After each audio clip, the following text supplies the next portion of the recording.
We're following some breaking news this morning. A Granite State business owner says that he worked with Emily Long, the mother accused of killing her husband and two of her children in a murder-suicide in Madbury.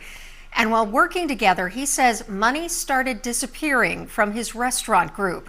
WMUR's Maria Wilson joins us. She's in the studio. And Maria, Derek Fisher says the amount of money missing is in the hundreds of thousands of dollars. Yeah, that's right, Aaron. And Derek Fisher also says he felt like he had no other option than to go to law enforcement about this. He says he is heartbroken and devastated over the deaths of Emily Long and her family. Fisher says he was suspicious that Emily Long, who was the director of operations, had stolen more than $660,000 from his business. We do know that a police complaint was filed about a week before the murder-suicide. He says he had been working with Long since 2018. It was on June 18th of this year when Fisher says he and his bookkeeper started to notice a large number of checks that were being written to Long personally. Fisher says when he questioned her about it, she couldn't give him a straight answer.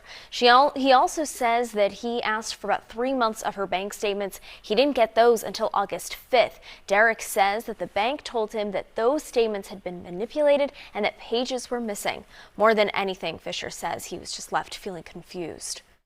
There's really no answer as far as I know. I don't have any answers. I don't know where the money went. I don't know what she, needed it for, what she spent it on. But I do know that something was wrong. She did do what we're, suspecting her of doing, because she's the only one that had access to any of this money. I don't want to make this about me because it's not about me. It's about this little boy that has no family anymore. And that is the story right here. The Long family had a third child who was found alive and physically unharmed in the home.